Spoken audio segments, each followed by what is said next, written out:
Welcome back, horror fans, cinephiles, and giallo enthusiasts. This is Tanner Leeser, your host for all things giallo here on The King in Giallo. We are continuing our coverage for the only giallo film directed by Francesco Mazzei, The Weapon, the Hour, and the Motive, released on November 23rd, 1972. In this video, I will give you a condensed version of the full-length overview video covering only the cast and crew and the plot of the movie. Then I'll transition into the GialliTally. The GialliTally will contain heavy spoilers. Well, let's waste no time and get right into it. Here is The Weapon, the Hour, and the Motive. Overview. The Weapon, the Hour, and the Motive, also called L'arma, l'ora, il movente, or in German, Die Waffe, die Stunde, das Motiv, is an Italian production directed by Francesco Mazzei, who also co-wrote it along with Mario Bianchi, Bruno Di Geronimo, and Vinicio Marinucci. Music is composed by Francesco De Masi. The cast is comprised of Renzo Montagnani as Commissario Franco Boito, Betty Moratti as Orchidea Durantini, Arturo Trina as Ferruccio, Eva Cemaris as Giulia Pisani, Maurizio Bonuglia as Don Giorgio, Salvatore Pontillo as Morricone, and Claudia Gravi as Sister Tarquina.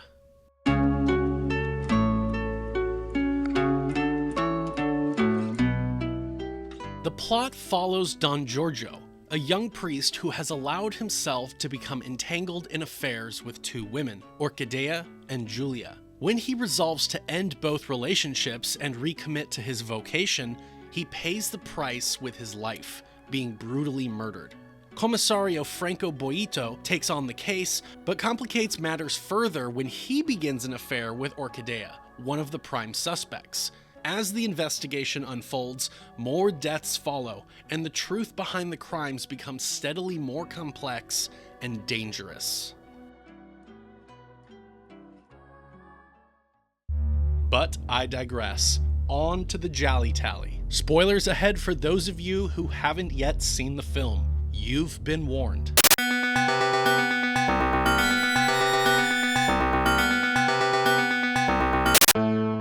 My prediction for the movie's GialliTally score. I forgot to give a prediction in my unscripted review video, so I will predict around 575 to 625 points. Well, let's begin the GialliTally portion of the video. Beginning, as always, with the previewing cliches. The repeat offenders are 1 point for actor, 3 for writer, 3 for composer, and 5 for director. Betty Moratti had an uncredited appearance in Double Face, 1 point. Eva Cemaris was in The Cat in Heat, 1 point. Salvatore Pontillo was in Top Sensation, 1 point. Claudia Gravi was in Beleth, the Demon of Incest, 1 point. Maurizio Bonuglia was in The Fifth Chord, In the Eye of the Hurricane, Yellow, The Cousins, and Top Sensation, 4 points. Francesco Data was in Kill the Poker Player and The Bloodstained Butterfly, 2 points. Filippo Pompa Marcelli was in Kill the Poker Player, 1 point. Gina Maschetti was in Whatever Happened to Baby Toto, 1 point. Lorenzo Piani was in The Crimes of the Black Cat and The Masked Thief, 2 points. Rossana Cagliari was in Whatever Happened to Baby Toto, 1 point. Raniero Dorascensi was in The Terror with Cross Eyes, 1 point. Mario Bianchi wrote Kill the Poker Player, 3 points. Bruno Di Geronimo wrote What Have You Done to Solange and A Quiet Place to Kill, 6 points. And Francesco De Masi composed The Weekend Murders and The Murder Clinic, 6 points. Cliché points for the title, The Weapon, the Hour, and the Motive. No points. First look. 25 points for the Italian director, and 15 points for the movie releasing during the golden age of giallo cinema. And would you look at that? It is plot o'clock. C is for children, 5 points. Animals featured, pet cat, 2 points. Z is for Zoom, 5 points. P is for priest, 5 points. Whew. A young boy watches from the window as this priest stands out and honks the horn. Nuns are at play.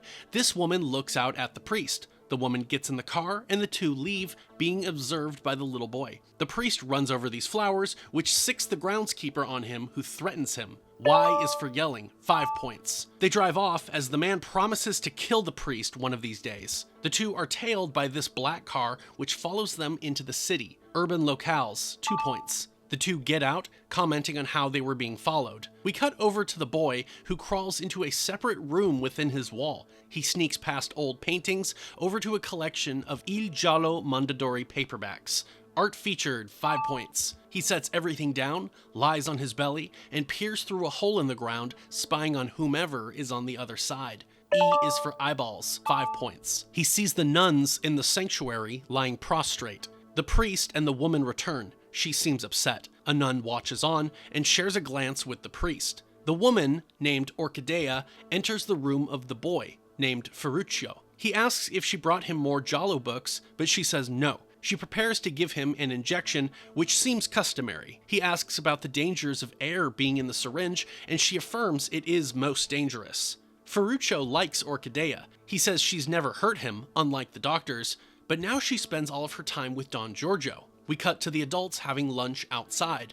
This woman, played by Ava Chemaris, is named Julia, and she's something of an astrologist. I'm embarrassed to admit this, but I didn't notice the first time that I'd watched this that Orchidea sticks her hand into Don Giorgio's pants at lunch while they all talk.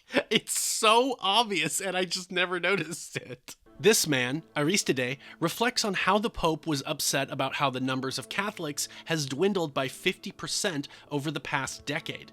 The man next to him, Pisani, is Giulia's husband. I'm sort of glossing over everything being talked about, but exposition dumping, 2 points. There's an odd standoff between Aristide and Don Giorgio. The priest excuses himself. Everyone at the table seems to like Don Giorgio. Ferruccio appears to be in love with Orchidea as he expresses his passion much the same way that a schoolgirl would, by putting cutouts of their faces together. The final image is both sincere, yet hilarious. He checks through his little hidey hole again and witnesses Don Giorgio self-flagellating. What is this, the cat o' nine tails?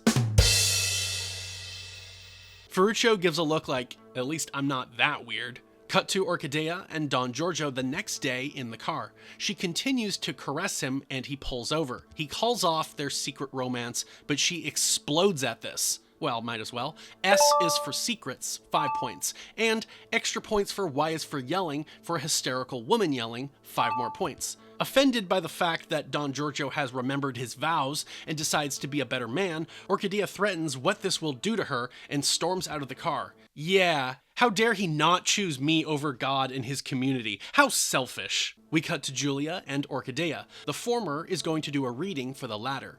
We learn that Orchidea is also married. Well, I is for infidelity, 5 points. The cards show Orchidea in line with a uniformed man. This is either a priest or a soldier. Her husband is on a perpendicular line, and although there is love between her and the uniformed man, the obstacle between them is death. She's told to break it off and avoid further suffering. Superstitious yokels, 2 points. Cut to Orchidea withdrawing letters addressed to her, then cut again to Julia and Don Giorgio meeting up. He tells her that he'd broken it off with Orchidea. Julia's clothes fall off at this. N is for nudity, 5 points. Julia assumes Giorgio had done this for her sake, but he asserts that he's changed and that he and her likewise cannot continue this affair. She convinces him otherwise. Aardvarking, 10 points. Necking, 5 points. Cut to Ferruccio playing marbles. He spies through the hole again as we hear a strange sound, but are not allowed to see what he sees. He accidentally drops a marble down, which is noticed by someone who flees the nave. Spoiler, W is for witness, 5 points, and the killer's identity is hidden due to the framing and editing, 2 points. Ferruccio descends through the building, walks past a menagerie of taxidermied animals, and is startled by the wind breaking through. He peruses through this cabinet, and we get the silliest fake out. This random fake arm.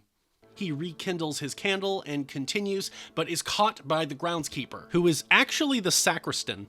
Aristide is picked up at the train station by Pisani. Aristide arrives home as Orchidea flushes the torn remnants of letters written to her. She tries to retire to bed, but her husband insists on some sexy time. We cut to the discovery of Don Giorgio's body in the ambo, near to the pulpit. The nuns carry off the body, while Sister Tarquin hides the discipline.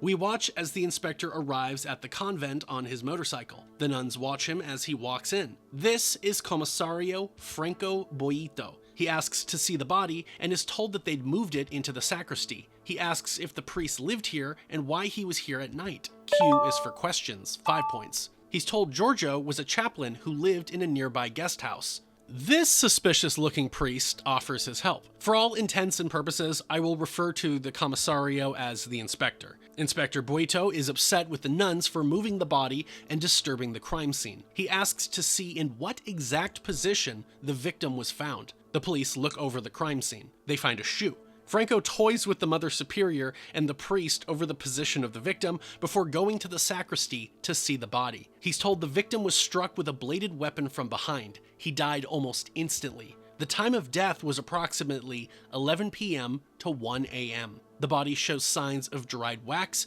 as well as the scars from self-flagellation. Inspector Boito tells his partner, Morricone, to look for a weapon, perhaps a knife with wax stains. Chief Inspector Boito meets with Orchidea. She tells him her husband is a construction contractor and that he'd done some work with the convent recently. She's been coming here for the school for about a year, and this is how she'd become acquainted with the victim. She says she cannot believe he's been killed, and in that manner. He asks, what manner? But she recoils and says, you know, just being murdered. He asks about her meeting him yesterday afternoon, but she says she'd left by taxi earlier because she wasn't feeling well. She says that was the last time she'd seen him. Morricone returns and says there is a missing knife which Anselmo, the sacristan, used to cut candles. Plus, he's found a marble hidden under the pews. Franco thinks nothing of the marble and drops it with an air of nostalgia. After he leaves, Orchidea retrieves the marble. Ferruccio walks past as Boito, Morricone, and Anselmo search for the knife, but it is missing. He swears that the knife is in fact his. Anselmo catches eyes with Ferruccio, who watches from the other room. Morricone walks Anselmo out. Ferruccio enters the sacristy and peers at Don Giorgio's body. Orchidea catches him, but he begins screaming, saying he's afraid. He falls to one of the nuns, who leads him out. Orchidea tells Franco that the boy is an orphan who has been adopted by the nuns. Sister Tarquin shows the police to Giorgio's room. Morricone notices that someone has been in here, and Franco confirms that he knows. Sister Tarquin denies any knowledge of Don Giorgio having any enemies. Everyone liked him. Franco asks about the flogging and whether they all do it, but after hesitating to answer, the sister confirms that some orders demand it, but only those strong-willed enough here do indeed do it. Franco suggests that Don Giorgio's castigation implies a guilty conscience, but she rejects this, stating, "We are all sinners, and to partake in the pain of the scourging of Jesus is an offer up to God." Aristide is upset that his wife was named in the list of people the police questioned. He wishes for her to stay away from the convent, but she retorts that she's done nothing wrong. Ferruccio now doesn't wish to have his injection, but Orchidea tells him to quit complaining. He flees. He's caught, however, and is next seen in the sacristy with the other priest, absolving him of his sins. Ferruccio notices the crucifix wobbling and dives out of the way just as it crashes down. The rigging seems to have been sabotaged. Franco looks over the funeral footage. Funeral scene, 2 points. He shows all of the suspects to the prosecutor, who declares that it seems to be difficult to find who the killer will be. Morricone requests to rewind the footage. He recognizes the sacristan, Anselmo, as a man named Barsetti, who was sentenced to 15 years for a murder, but was recently pardoned during the last amnesty. Extra points for new information being learned at a funeral, 3 points. I know it's not at the funeral, but it's the footages of the funeral. Franco questions the Mother Superior for hiring an ex-con. She attests that he is a good man. Orchidea enters, having been summoned by Franco for questioning. Sister Tarquina substitutes for Orchidea's class. In the classroom, the sister prepares the students to write an essay on their memories of Don Giorgio. Orchidea tells Franco that she hadn't told him about Barsetti because it didn't seem to be an issue. He was nice, other than staring for too long, and for that recent billhook incident where he'd threatened Don Giorgio. Cut over to the nuns showering. Barsetti, aka Anselmo, walks in and picks up after the nuns. The police barge in and arrest the sacristan. They perp walk him out through the building as he protests loudly. He locks eyes with Ferruccio before being led out the rest of the way. Orchidea meets the boy and asks to speak with him. In private, she tells him that despite all this troubling business, he must stop misbehaving. He says he wants to go around with her now that Don Giorgio is gone, and she agrees. She returns his marble, but he lies and says it is not his. L is for lies, 5 points. Franco walks up and tries to connect with the boy, but he runs off. Orchidea says the murder has greatly affected young Ferruccio. The two end up flirting. She says she must go see her husband, and Franco quips that he could always pull her in for questioning whenever he wants to talk to her. They laugh about it. We find the two of them now enjoying a car ride. Franco stares at her legs. He jests about how many laws she's broken while driving, and she includes the fact that she's driving with him, yet she's a married woman. They pull into Valsia Rosa, a restaurant. They get out and find the woman running the show, who agrees to feed them. The two observe some nude art and continue on in. The place is odd, almost unreal. They sit at their table and meals are brought in. The two seem to like each other, but there is a hesitance. Orchidea smokes our favorite brand of giallo cigarettes, Astor. After some silence, she gets up and leaves. And after sitting alone for some time, Franco goes to look for Orchidea. He eventually finds her in a bed, naked, waiting for him. The two presumably have sex. Cut to Orchidea and Ferruccio. The boy is continuing to spurn his injections. The boy admits he still really likes Orchidea, just not the injections. G is for gloves, 5 points. Out from her purse tumbles the marble. Franco notices it as the one found in the church, and she admits that she'd taken it to give to Ferruccio. They get the boy to accept it, but he lets it fall to the ground. Cut to lunch outside once again. The scene is almost a repeat of the earlier iteration, only with Franco instead of Don Giorgio. We cut to Giulia reading Franco's cards. She sees many successes and a romance. He tries to change the subject and get Aristide to go now, but the engineer says he's not interested. Giulia offers to give him a private reading. A piece of paper is found among the cards with a passage from Leviticus written on it. The mother recites the verse, which was a warning to Moses to not lie with his neighbor's wife. Sister Tarquinia does not know whether the handwriting is Don Giorgio's or not. Odd clue, 5 points. Orchidea catches Franco before he leaves, and he says he cannot stop thinking about that paper which seemed to have been written for them, but it couldn't have. He asks her if she knew whether Don Giorgio could have had a lover, and she agrees he could have. Next, he asks her if she would have hooked up with Don Giorgio. She says never.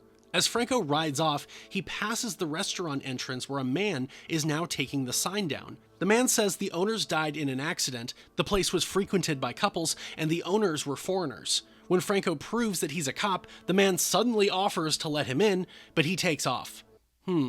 That's fishy.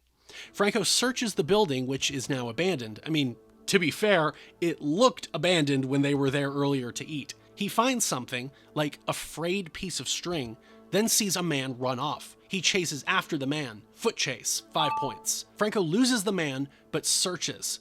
In the darkness, the two struggle. Franco dives atop the man, who is in fact Morricone. Outside, Morricone shows Franco an anonymous letter he'd received which had told him to investigate the restaurant because Don Giorgio used to come here. Morricone says it was a struggle for him to even find this place, then asks how Franco knew how to find it. He says perhaps it was him who had sent the letter, then rides off.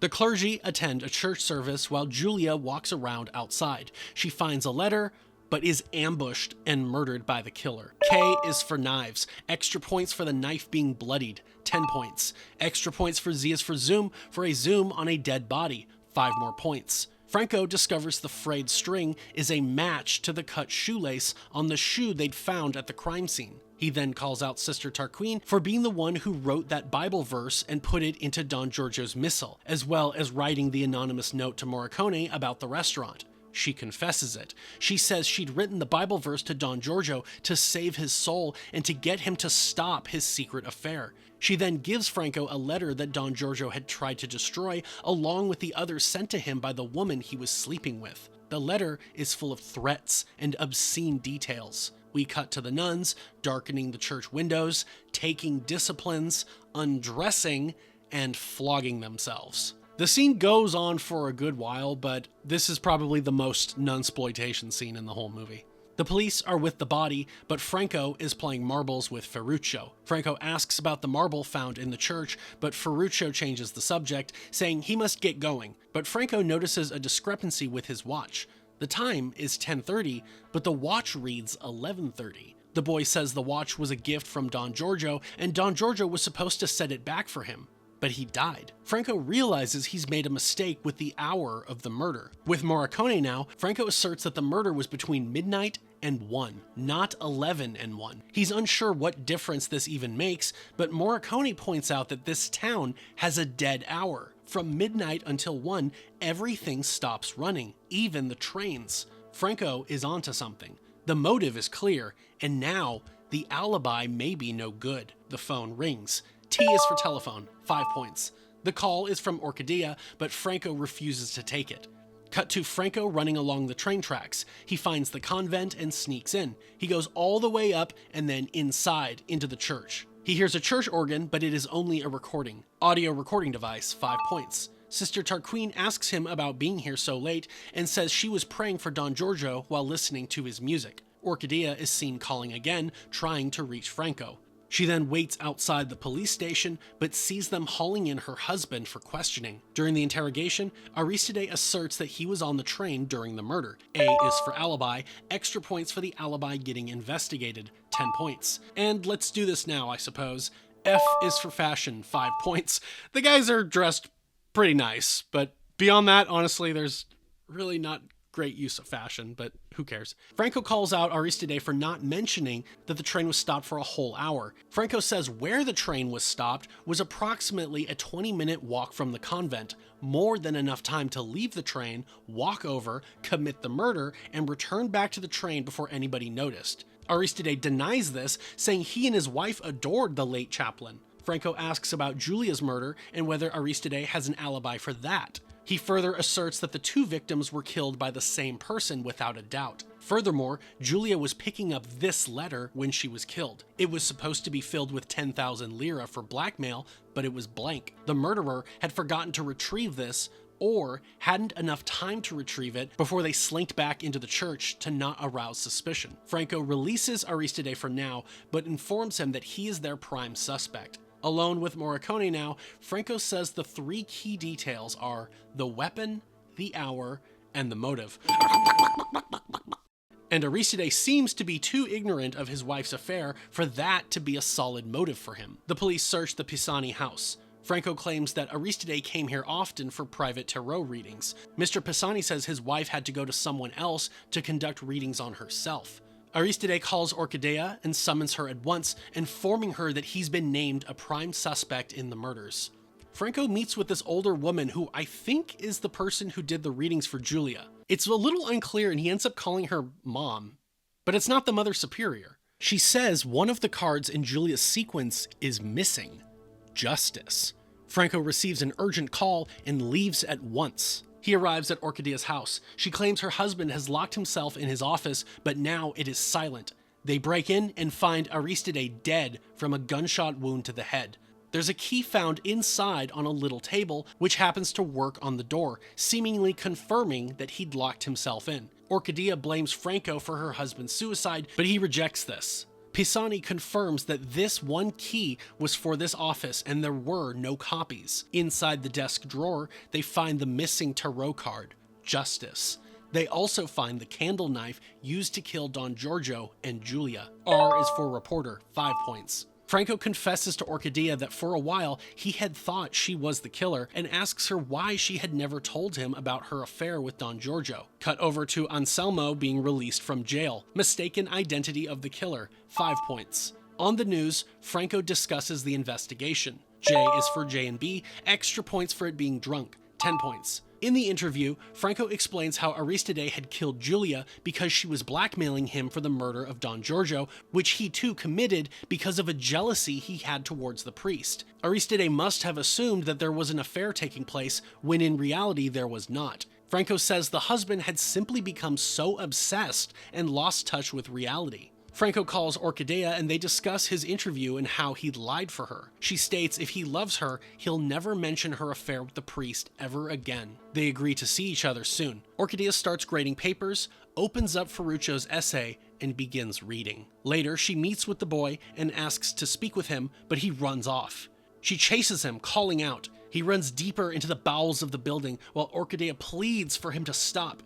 Deeper and deeper he goes whilst being pursued, but he is trapped in a strange chamber full of skeletons. First person POV, 5 points. Orchidea backs him up slowly until he falls out an opening and hangs over the cliffside. Sister Tarquin arrives just as Orchidea reaches out to save the boy. Later, as she tends to Ferruccio in bed, she tells him that all she wanted to say was that she and Franco are getting married and that they plan to adopt Ferruccio. She tells him they need to make a deal, but then we cut away. We cut back, and Orchidea brings Ferruccio breakfast in bed along with a new model car toy, but he says he wants skates.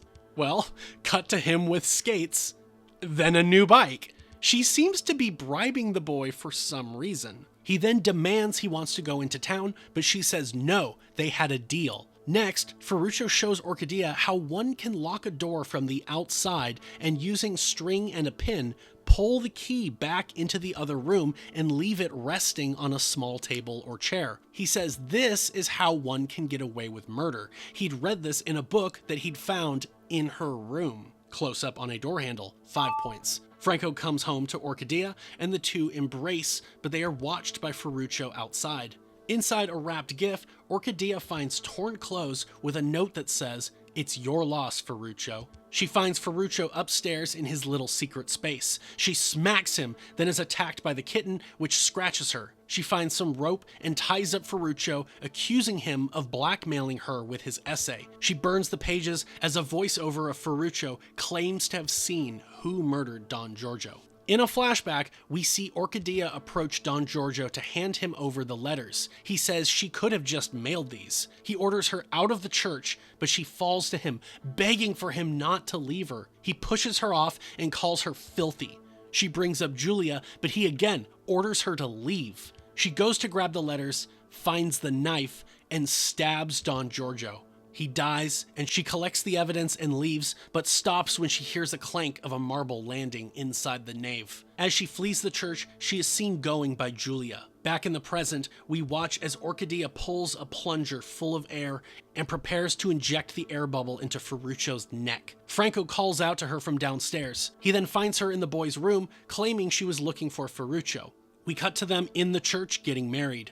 The priest's words are cut off by a marble dropping through the hole into the church. Suddenly, a plethora of marbles rain down. Sensing something is wrong, Franco leaves the nave to run up to Ferruccio's room. He hears a sound and follows it into the secret area, which he crawls into and finds the kitten playing with marbles, which sink through the hole. Then hears more banging and finds Ferruccio tied up in the cabinet with tape over his mouth. The boy says it was Orchidea. She tried to kill him by injecting him with air. Franco places the boy in bed and leaves to confront Orchidea, but Ferruccio asks him not to hurt her. Franco returns into the nave and finds Orchidea waiting silently. Her body falls forward, dead. In her arm is a syringe. Extra points for Z is for a zoom on a weapon. 5 more points. Hidden identity of the killer until the final moments. 5 points. The killer commits suicide. 3 points. We jump forward to Franco leaving the convent, having successfully adopted Ferruccio and taking him away. They say goodbye to Anselmo, and the movie ends there. Let's add up some final cliches. Extra points for T is for telephone, for the killer making a call. 5 more points. O is for obsession. Extra points for the killer being obsessed. 10 points. Extra points for L is for lies, for the killer lying about their alibi. 5 more points. Extra points for W is for witness, for the witness being stalked afterwards. 5 more points. And no extra points for S is for secrets, because the motive is very, very predictable. And no extra points for C is for children, because Ferruccio technically is not successfully murdered. And that's the weapon, the hour, and the motive. Okay, this one is actually pretty good. It's Honestly, I guess I would say it's very middle of the road, but I don't mean that to say it's bad. Like, I think I have more good things to say about this movie than bad things. It's just, I don't know how in love with the movie I am, if that makes any sense at all. There are a lot of things that I can point out that I do think the movie is weak in terms of the mystery. They make Orchidea out to be the prime red herring right away. I mean, sure, we have Anselmo, but he's a little too they're pushing him a little hard initially, and it doesn't. So what, he killed the priest because of the flowers? No. And with Orchidea, it seems like almost every scene with her, there's a moment where it seems suspicious. And I made all those jokes in this video for that. And I could have put in way more, because there's times where it's like she'll be talking and all of a sudden she'll go from smiling to, when the person's not looking, to her scowling and other such things. But it really makes her out to be very manipulative. And this is one of those cases where when a giallo does this, I'm telling myself it can't be her. It can't be that person, because they're trying way too hard.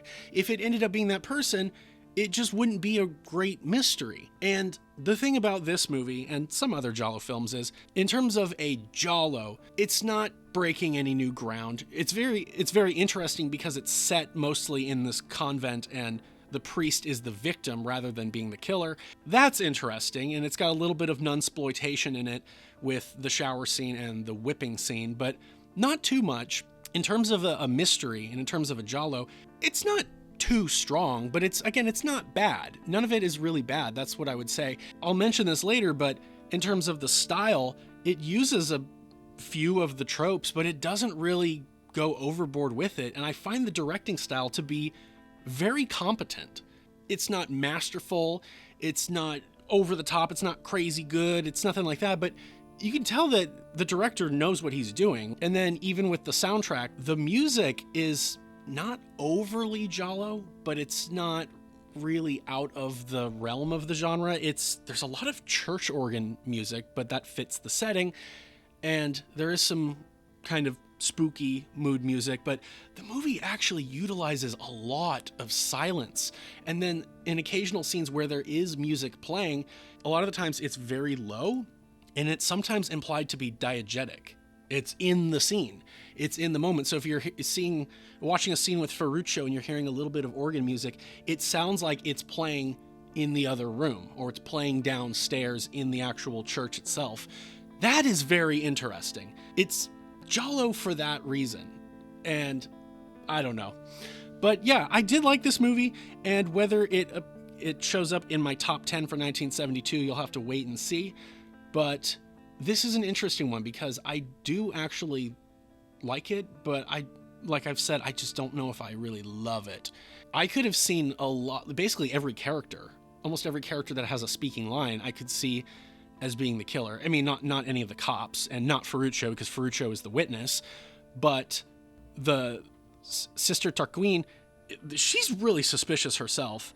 And then the Mother Superior, maybe, because everybody loves Don Giorgio, but if they know the things he's getting up to, they might consider him a liability and want to get rid of him. And that includes the other priest who, might be jealous, or he might just it might be the stereotypical killer priest in a giallo thing where he's sinning and he must purge him or he must save his soul.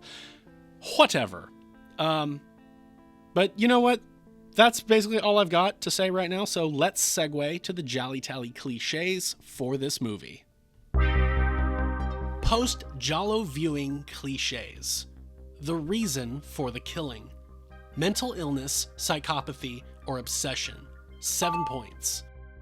The reason for the investigation. Police investigator. 2 points. Bonus points. The style bonus. The film has a way more reserved type of style. There's some slow zooms in and out, and some crash zooms in and out, some choice focus racking, and at least one usage of POV. This movie doesn't really go too overboard with the style, but regardless, the direction is good. Out of a maximum of 25 points possible, I will give The Weapon, the Hour, and the Motive 10 points for its style bonus. Soundtrack.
Hai fatto bene.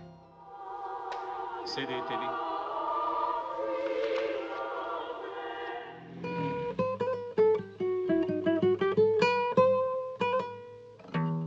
Yes, 15 points.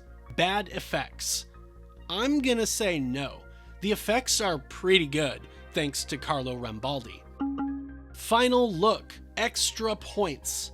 The Deadpool, tallying how many kills and deaths are featured in the film. I break it down as thus: 10 points per kill or death scene for the main Deadpool, plus any stylistic kill multipliers, which we didn't add yet, plus the knife kill bonus.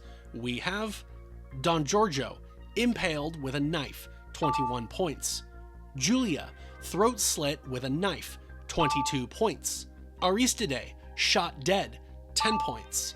And Orchidea, impaled with a syringe full of air, 16 points. And in terms of the extended Deadpool, there is mention that the restaurant owners died, but I actually don't know if that's true, because the guy seems to be lying. I honestly don't know, so I'm not counting those, but I'm mentioning them here so you know that I didn't actually forget about them. Red herrings for the total number of legitimate suspects in the film. 5 points per legit suspect are awarded.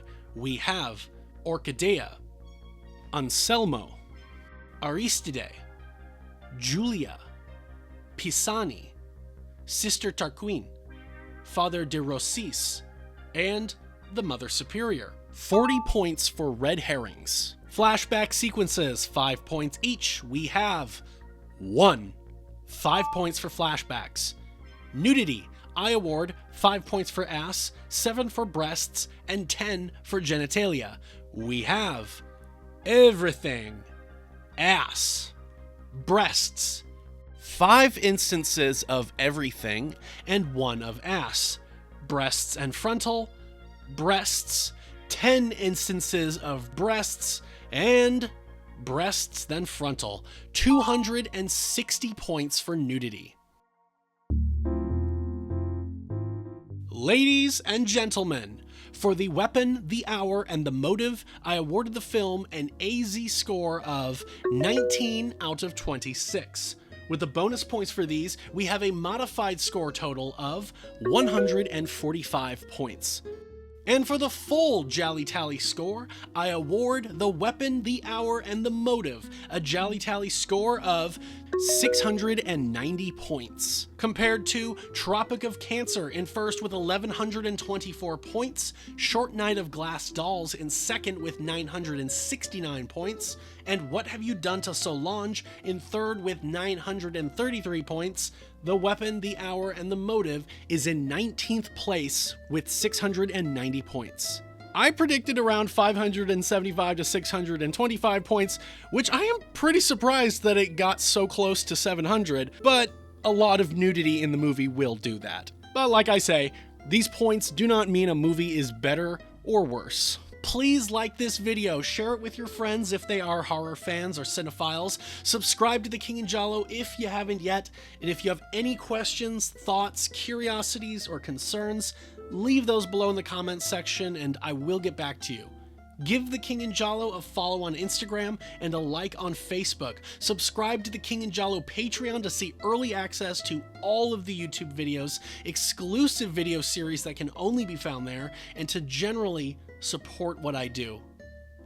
Next time on The King in Giallo will be the overview, review, and GialliTally for the final Giallo film of 1972 and the only Giallo film directed by Romano Scavolini, A White Dress for Mariella, also called Spirits of Death, released on November 30th, 1972. Thank you all very much for your continued support, and a special thank you to those who support me on Patreon.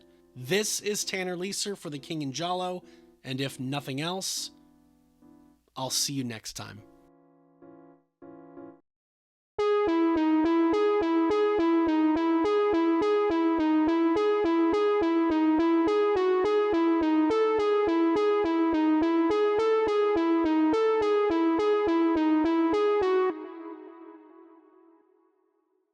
Sentiero ad Anselmo, eh?